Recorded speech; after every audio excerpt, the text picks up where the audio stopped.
Olá, pessoal, tudo bem? Espero que sim. Estou de volta. Passei um tempo aí sem celular. Eu fui fazer uma mudança é, na carteirinha de consulta do meu pai e do nada esse celular avoou da minha mão, caiu em cima de duas pedrinhas daquela do asfalto que fica saltada e caiu aí na telinha do celular. E eu passei uns dias sem celular. E muita coisa aconteceu, gente do céu, muita coisa aconteceu, né? Meu pai, por fim, todos sabiam que ele estava aqui nessa casa comigo e fazendo hemodiálise. Porém, ele desistiu da hemodiálise, né? O acesso dele ficou bem inflamado, estava no pescoço e acabou que ele começou tendo muita dor, vomitar muito, passar muito mal, até que um dia eu falei pra ele que eu chamaria a ambulância pra poder levar ele pro hospital, porque eu não tenho nenhum suporte aqui pra poder cuidar dele. Então foi o que aconteceu. A minha mãe veio até aqui, nós chamamos a ambulância do SAMU e eles vieram, levaram ele. Até então, faz uma semana que ele está internado, foi o tempo um pouquinho de minha queda do meu celular foi um pouco antes, tanto é que ela ligou do celular dela. E ele tá até hoje internado, não fizeram a transferência dele porque ele desistiu do tratamento. Então, segundo os médicos, eles dão preferência para quem quer se tratar, mesmo sendo emergência, que eu acho que acaba sendo uma forma de penalizar a pessoa, mas se você tá passando por isso, se você passa por isso, saiba que se você estiver internado e precisar de um atendimento e você desistiu do tratamento, então eles vão acabar fazendo pouco caso do seu tratamento, porque é importante que se faça esse intensivo, né? E estamos aí, gente. Agora eu tô sozinha aqui na casa, tô, como todos sabem, eu estava trabalhando por causa da situação dele, eu acabei ficando parada e estou aqui na total dependência de Deus, que não é uma coisa ruim, porque ele é pai, não é padrasto, não desmerecendo os padrastos, né? Porque tem muito padrasto muito bom, mas a gente sabe que há um diferencial quando é pai, porque o pai, quando o pai é bom, que não foi o caso do meu pai, ele cuida, né? O nosso Deus, ele cuida. Mas com tudo isso, o que eu quero compartilhar com você? Que estamos de volta, primeiramente, né? Que se você passa por uma situação dessa, igual a minha, que não tá sendo fácil, eu tinha muitos planos, como todos acompanham aí os meus vídeos, que era realmente sair, né, do Brasil e de repente, né, se você se sente assim, porque eu me senti assim muito perdida, porque muitas coisas aconteceram, muitas coisas estavam acontecendo depois que eu saí da empresa de alumínio, depois que eu voltei com essa pessoa que eu estava, né, nesse período de 5 anos, aonde parece que a minha vida travou.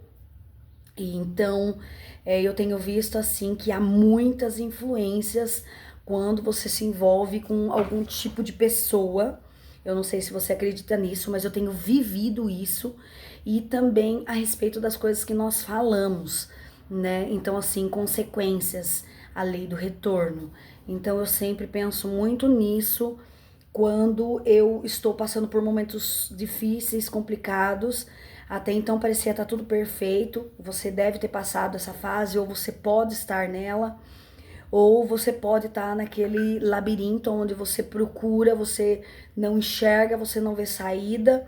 E por mais que você seja correto, por mais que você seja honesto, sincero, trabalhador, parece que tudo tá sobre a gente, né? Tá em cima. Então eu vivi a fase muito boa e agora estou vivendo uma fase muito desafiadora. Vamos trocar a ordem, a complicada, difícil para desafiadora. Por quê? Porque isso influencia muito na forma em que nós nos pronunciamos, porque existem palavras que elas vão travando as nossas vidas, que elas vão nos travando, e pessoas também. Porque então, voltando aquele assunto que eu vou falando, eu já vou perdendo o assunto. Quando eu me envolvi com esse homem, eu não posso dizer que teve um período bom, que não teve, né? Então, era tóxico, era controlador, era difícil, mas ainda assim eu fui tentando. Aí fiquei 2 anos separada, mesmo assim tinha um contato muito distante até então que eu decidi voltar, porque ele tinha se batizado, parecia transformado. Então, assim, foi um baita do engano, porque nada disso realmente tinha acontecido. Outra, bati aqui. Não tinha acontecido. E para mim foi um choque muito grande, porque as coisas novamente começaram a acontecer de muito ruim. E até então, todas as portas que eu vou parecem estar fechadas. E eu vi o Thiago Brunet falando que acredita em destino e que há destino, e eu também acredito. Porém, às vezes você olha e você não vê saída. Você anda, você se move, você monta um negócio, você pensa em alguma coisa, você se movimenta para trabalhar e parece que mesmo assim as coisas não vão. E eu tô pensando agora assim, vou parar, né?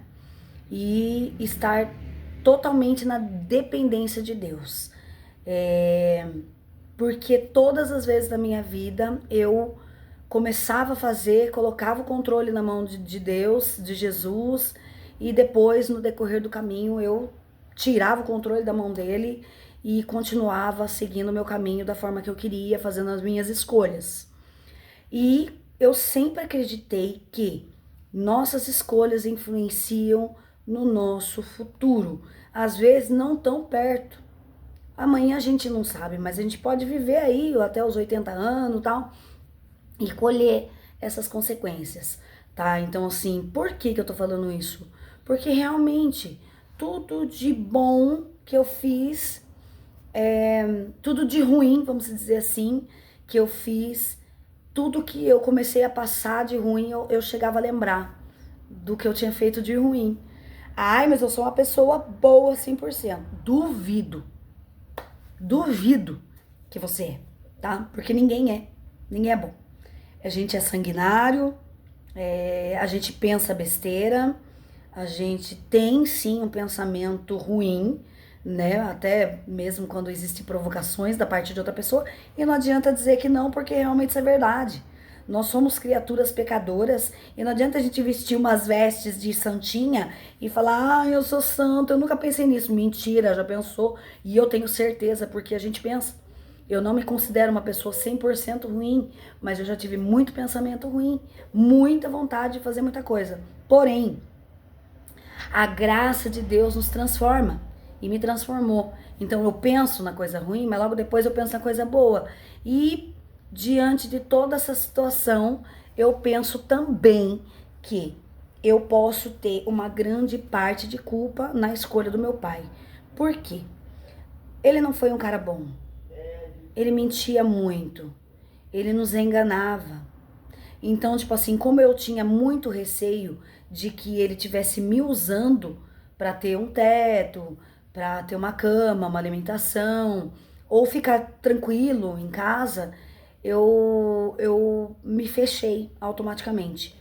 E isso vem através dos traumas que nós temos. Até que eu percebi que realmente ele não estava mentindo. Foi quando eu disse a ele que era para ele levantar, ele fazer as coisas dele, porque eu não tava aguentando mais, limpar a fralda e fazer as coisas. E eu escutei um barulho na cozinha muito grande, e ele tava jogado no chão, ele tinha caído, né? E aquilo me deixou muito chocada. Eu sei que você vai me desconjurar, mas eu sempre achava que ele tava mentindo, me enganando, sabe? Me usando, como sempre fez com todo mundo. E aquilo foi um choque pra mim, realmente. Ah, eu melhorei meu comportamento? Não, gente, eu não melhorei, porque ainda assim eu achava que era um baita de um teatro. Porque o nível de manipulação dele sempre foi muito grande, que a gente sempre acabava dançando, né? Então eu até falei pra minha mãe, falei, meu, pra mim ele tá fingindo tudo isso. E todas as vezes que eu levava ele na hemodiálise, eu ficava brava, porque lá é difícil de parar, não tinha estacionamento, e eu ficava com raiva, eu falava, culpa sua que eu tô assim, eu quero que você morra, eu não quero mais falar com você, tá muito difícil pra mim. Desculpa, gente. E agora eu tenho aquela sensação de que ele desistiu da hemodiálise por causa de mim. E eu tenho conversado muito com ele lá no hospital, volta, tal, né? E ele fala que não, que ele quer morrer, que ele não quer mais atrapalhar ninguém, que lá pelo menos ele não tá atrapalhando, né? Mas realmente vem o peso humano, porque nós somos humanos. E vem a culpa, né? E já pedi perdão para Deus e sinto muito por isso, mas estou, sabe, totalmente arrependida de muita coisa e eu espero que nos próximos vídeos eu já tenha uma resolutiva em relação a ele, né, do que foi. O caso dele é muito grave, é uma pessoa que tem cirrose hepática, tem hepatite C, o rim parado, pressão alta, diabetes, então assim, é complicado, né? Então você cuide da sua saúde, você que bebe, você que fuma, você que usa, né, esses beck da vida aí de manhã, era isso que meu pai fazia. E aí também levei ele na psiquiatra, no CAPS, né, a psiquiatra conversou com ele, então fiquei sabendo de coisas que eu nem sabia, que ele usava droga desde 1970 e que ele usava todos os tipos de droga. Então, agora vem o quê? A consequência, né? Vem a consequência de ter usado tudo isso e não ter cuidado da saúde. Então eu tenho certeza que você vai passar por esse vídeo e vai me ouvir e entenda que tudo que você fizer com o seu corpo, com a sua vida, com a sua mente, um dia vem. E ela não vem numa porção pequena. Ela vem devastando você. E ela vai devastar você, vai devastar seus filhos, sua companheira, seu companheiro. E é a hora que você vai perceber que você deveria ter parado muito antes. Ou que você nem deveria ter começado. Então, você me ouvindo é um fato real do qual eu tenho vivido. Eu espero que você entenda que não tem sido bom, é só sofrimento para todo mundo e tudo poderia ter sido diferente. Então agora é só aguardar para saber, né, quais são os próximos capítulos de tudo isso e se curar e pedir para Deus que tenha misericórdia de nós todos os dias. Um grande abraço, uma ótima semana e Deus abençoe você até o próximo vídeo.